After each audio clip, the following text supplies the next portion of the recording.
प्राचीन काल से ही अपने देश में गणित को प्रमुख स्थान दिया जाता रहा है।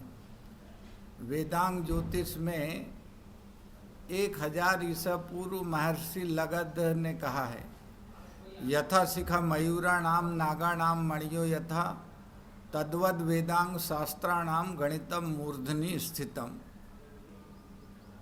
गणित की विशेषता और आवश्यकता के लिए महान गणितज्ञ महावीराचार्य ने 850 में गणित सार संग्रह में कहा है, बहुभे विप्रलापहि किम त्रैलोक्य सचराचरे यत् किंचित वस्तु तत्सर्वम गणितेन बिना नहीं। इस प्रकार से गणित के क्षेत्र में भारत का अनेक क्षेत्रों में विशिष्ट योगदान है। आज संसार में चलने वाली अंक प्रणाली 0 से लेकर के 9 तक के ये 10 अंक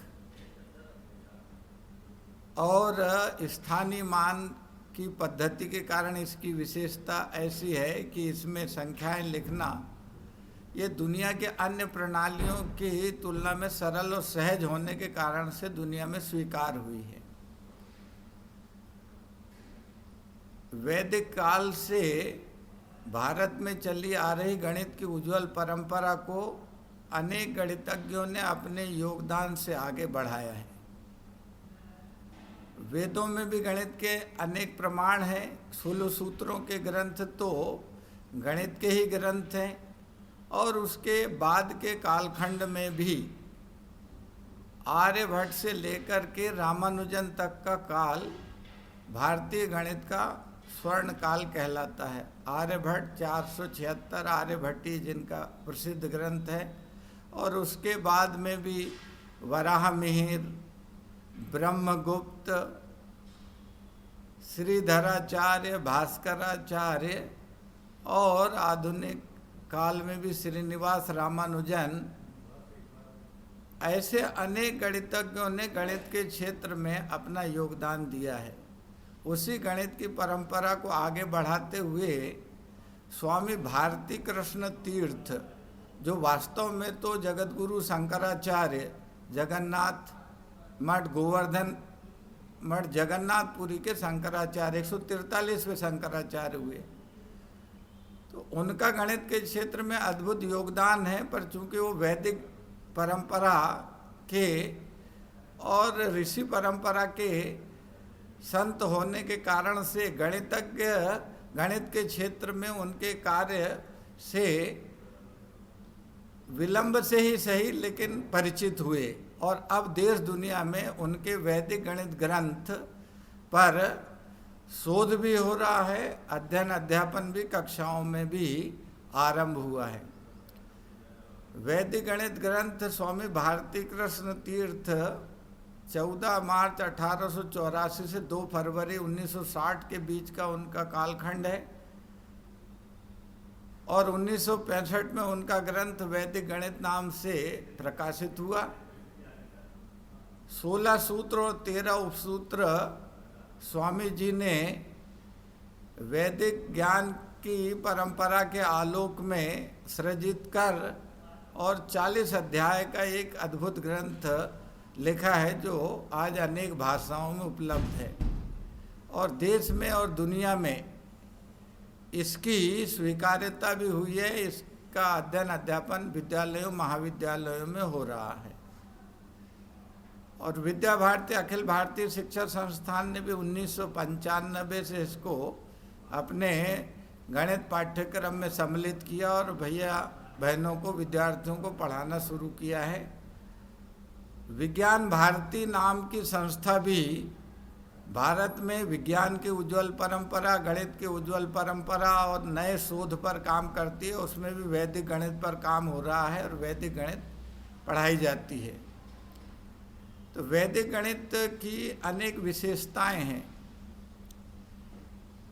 गणित शिक्षण को सहज, सरल एवं रोचक बनाने में इसके सूत्र उपयोगी हैं, और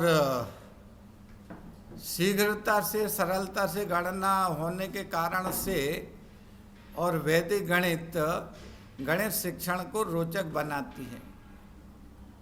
साथ ही ये गणित शिक्षण में नवीन पद्धतियाँ होने के कारण से इसमें निश्चित रूप से विद्यार्थियों को शोध की वृत्ति की ओर भी प्रेरित करती है। साथ ही इससे राष्ट्रीय शिक्षा नीति 2020 में भी जैसे कहा गया है कि भारत केंद्रित शिक्षा, तो भारत के गणितज्ञों के इस योगदान के कारण से जो भी विद्यार्थी या गणित के प्राध्यापक पढ़ते हैं तो उनके अंदर अपने धर्म, देश और संस्कृति के प्रति गौरव का भाव ये सहज ही उत्पन्न हो जाता है। और इसकी विशेषता ऐसी है कि ये गणित के वर्तमान पाठ्यक्रम के लिए भी उपयोगी हैं, प्रतियोगिता परीक्षा के लिए तो निश्चित रूप से उपयोगी हैं, क्योंकि गणना शीघ्रता और सरलता से होने के कारण से और ये आज की उस आवश्यकता को पूरी करती है। वैदिक गणित में उत्तर को जांचने की विधियां हैं और वैदिक गणित वास्तव में कोई अलग विषय नहीं है, ये तो गणित को हल करने की स्वामी भारती कृष्ण तीर्थ द्वारा खोजी गई और नई और विशेष विधियां हैं। उसमें लोग आज भी वर्तमान के गणितज्ञ पर इस पर काम करके इसको आगे भी बढ़ा रहे हैं। श्री गोवर्धन मठ जगन्नाथपुरी के वर्तमान शंकराचार्य स्वामी निश्चलानंद सरस्वती वे भी गणित की परंपरा को आगे बढ़ा रहे हैं। उनके भी गणित दर्शन पर अनेक ग्रंथ प्रकाशित हुए हैं और स्वामी जी का कहना है कि आप गणित के लोग किसी विषय को पढ़ाते हैं तो उसका दर्शन पढ़ाना चाहिए, उसका इतिहास पढ़ाना चाहिए और व्यवहारिक उपयोग पढ़ाना चाहिए। उस दृष्टि से गणित शिक्षण को सहज, सरल और रोचक बनाने के लिए विद्यार्थियों के लिए भी अनेक पुस्तकें विद्यालय स्तर से आचार्यों के लिए निर्देशिकाएं, ये साहित्य तैयार हुआ है। भारत में गणित की उज्जवल परंपरा और गणितज्ञों के जीवन परिचय, योगदान पर भी साहित्य ये तैयार किया गया है और इसको सीखना सहज और सरल है। गणित के प्रति एक विचित्र स्थिति है कि जो लोग अपने दैनंदिन व्यवहार में उपयोग करते हैं विद्यालय, महाविद्यालय की शिक्षा जिन्होंने नई प्राप्त की है, लेकिन वो अपने व्यापार, उद्योग में, बाजार में इसका निर्भयता से सरलता पूर्वक उपयोग कर लेते हैं। लेकिन विद्यालयों, महाविद्यालयों में ये देखा जाए कि बच्चों के बीच गणित की नकारात्मक छवि या भय कैसे उत्पन्न होता है। तो पढ़े लिखे माता पिता और गणित के शिक्षक यही विद्यार्थियों को पहली बार बताते हैं कि गणित कठिन विषय है, जबकि वास्तव में तो गणित आनंददायी और रोचक विषय है। और गणित की शिक्षण की विधियाँ यदि रोचक हों तो और साथ में वर्तमान गणित के इस पाठ्यक्रम में प्राचीन परंपरागत विधियाँ जो मौखिक हल करने में सहायक है, वैदिक गणित से भी अनेक प्रश्नों के कम समय में मौखिक ही एक उत्तर दिए जा सकते हैं। विलोकनम उपसूत्र इसमें है, जिससे अनेक प्रश्नों को बहुत ही कम समय में सीधे उत्तर लिखा जा सकते हैं। एक पंक्ति में उत्तर तो अनेक प्रश्नों के लिखे ही जा सकते हैं।